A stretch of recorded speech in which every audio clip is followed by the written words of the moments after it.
What's happening, people? Tom here and welcome back to another video on the channel. Now, as you may or may not know, every couple of months throughout the pro season we have to change our teams. Why do we have to change our teams, you ask? Because EA are constantly updating their restrictions. So if you're not familiar with this, pros have to follow a certain restriction on their team to basically make sure that we can't be completely pay to win and have every single team of the year an icon in the game. So what I'm going to do is go through this currently empty squad you can see on your screen, and I'm going to explain every reason behind every player's selection. I'm also going to explain the restrictions so you know exactly who we can and can't use. But before we get into the video, very quickly, we are now at 90,000 YouTube subscribers. So firstly, thank you very much. And secondly, if you're not subbed, then why not? I'm being told over 60% of you lot watching are not currently subscribed to the channel. So if all you 60% press that sub button, I'll be a very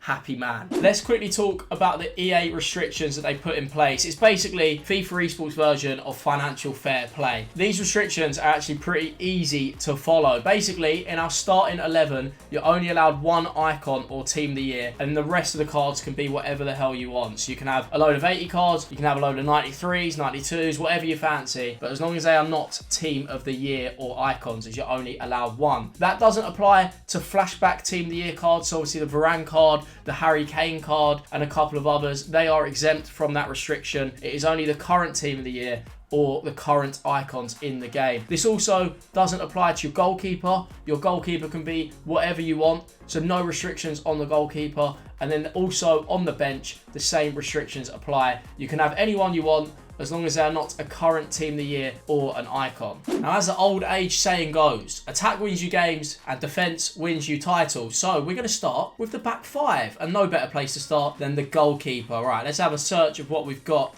in the club. I know exactly who I'm looking for here, and we have two options. Now, if you've watched my last video, you'll see we did pack Donnarumma first owner, and he is untradeable. However, there's another keeper on my mind right now, and he goes by the name of Edouard Mendy. As a Spurs fan, I'm not best pleased I have to use him, but I think once I show you my centre-backs, you're going to see exactly why he's in the team. So, I don't even know how to add these players. We have Mendy as number 1 in net. For now, I've got him in for the potential links you're about to see on your screen, but I don't think keepers are good. So if you have any suggestions on keepers, feel free to fire away. Now, this is probably the most obvious position that I've got. If I've got Mendy, it's for one reason. It's called a strong link. We love our strong links, and that is because he links to Rudiger. Now, Rudiger has a Team of the Year mentions card, who I genuinely believe might be the best centre-back on the game. At 5'2", he's an absolute bargain, and I don't think I've come across anyone much better than him right now. Not sure what it is. He just fits the meta perfectly. He's got the 85 pace, obviously more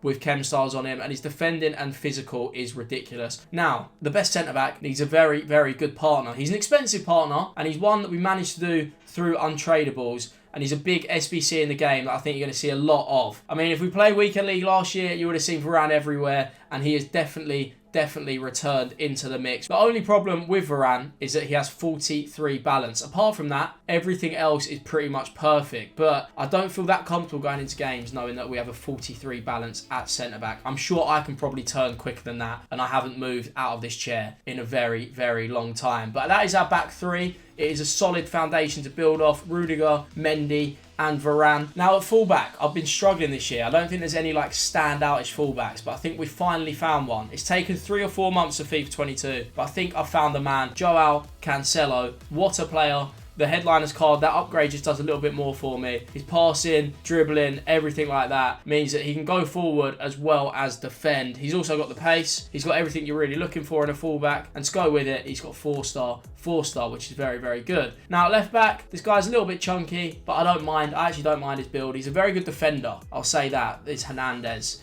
We've got him in, and that completes the back five. I think Hernandez, the main thing for me with him is just how well he can defend and how quick he is. Obviously, the 96 pace you can massively feel. I'd say if you want to use Hernandez, it needs to be his inform card. The gold card doesn't quite cut it for me, but after a few upgrades, it is definitely good enough. Obviously, in an ideal world, he'd have better defending, but we don't live in an ideal world right now. And that will complete our back five. We've got the honourable mentions, we've got a flashback team of the year, we've got an inform, and we've got a headliners. So I've basically gone into every different pro mode and picked the best cards and stuck them in a back five. Now we move on to the midfielders, and it's probably worth noting that I do not play the 4-1-2-1-2 in-game. I've basically done this for chemistry reasons, and it will become clear. But I use the 4-4-2 when I'm actually playing. If you want to check that out, make sure you have a look at my custom tactics video. I'm plugging every video today, by the way.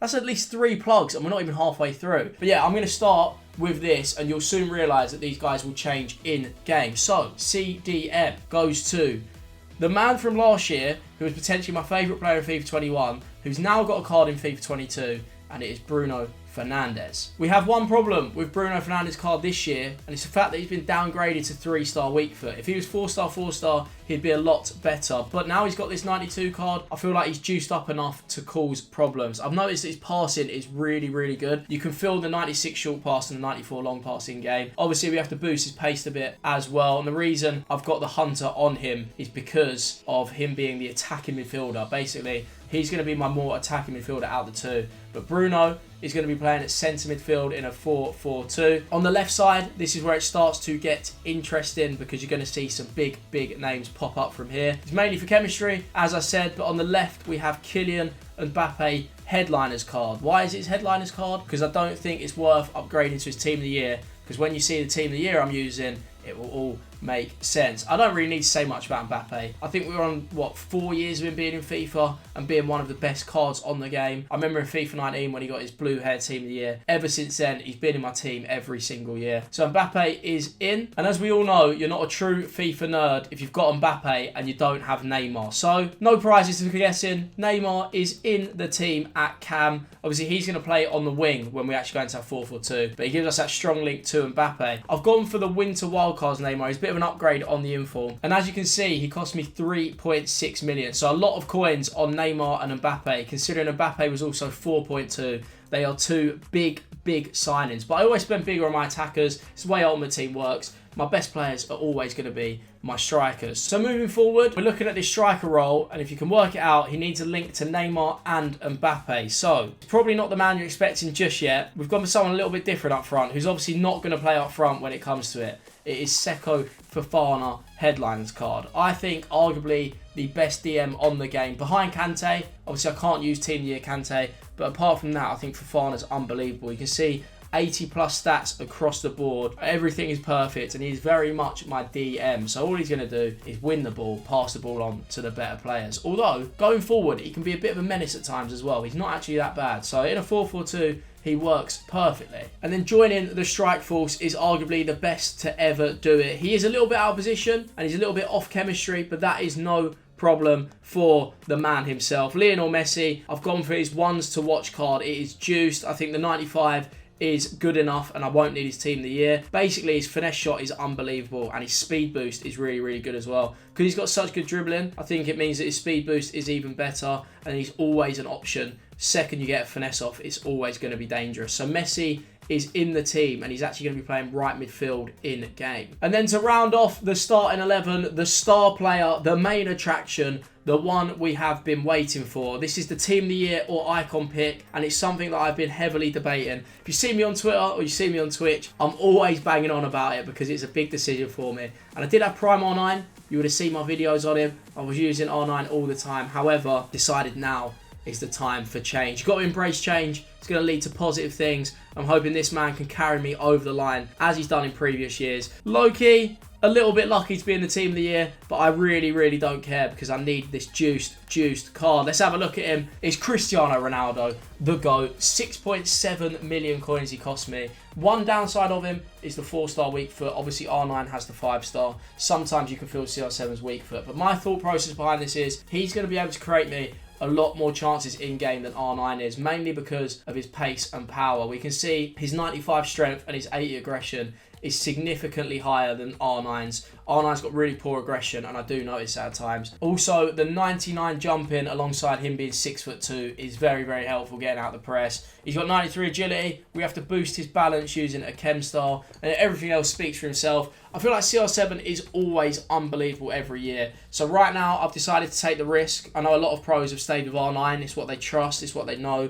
and they believe in the 5-star weak foot, but I've decided against it. I'm going to try CR7. I think I'm going to stay with him as well because I've played 25 games with him so far. I've also been playing a load of friendlies that don't add on, and he's been very, very good for me. So CR7, the second GOAT behind the main GOAT. We've got both of them there, and that completes the starting 11. I think I have a very, very, very good team, and them lightning round packs from the other day obviously helped me to this. I did say in my previous video in November that I traded my way here. I can't lie, I'm very surprised any of you believe me in the first place, but I was definitely lying. This team has cost me an arm and a leg. I'm literally eating rice and beans every night to get over the Team of the Year lightning rounds, but it's worth it for the team we've got on our screen. Let me show you real quick how it plays in-game as well. A 4-4-2 with Messi right side, Fofana as my DM, Bruno, my more attacking midfielder, Neymar on the left, and then Mbappe and CR7 up front. So that's how we're looking. That is the starting 11 right there. That's how it plays. But I also want to show you the bench because there is some seriously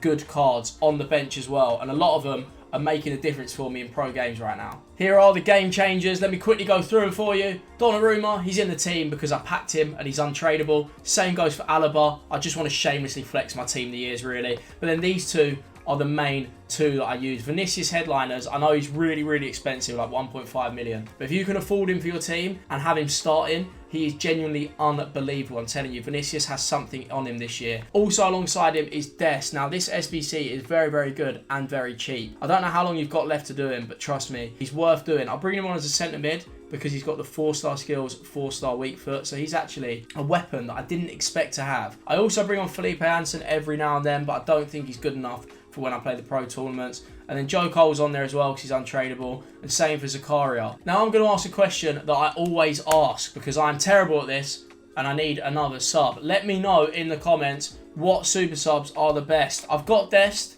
I've got Vinicius, but I'm definitely after one more sub to complete the team because none of the others really come on that much. They're basically just untradeable players because I haven't got many coins left over. I'm looking for a third sub to make the difference. So if you know anyone, feel free to drop them in the comments right now. And finally, no team is complete without an unbelievable manager. And there's always one manager we use. It's R.Payras, arguably the best to ever do it. He completes my pro team. So let me know what you think about it. I think this is the team I'm going to stick with. A lot of the players are still on trial, obviously. I'm not convinced on Bruno because of his weak foot. I would like to upgrade Hernandez if possible, and I also want to see if any other keepers are as good as Mendy. But yeah, that is the end of this video. Make sure you leave a comment on what subs I should be using. I hope you all enjoyed watching, and I'll see you all very soon.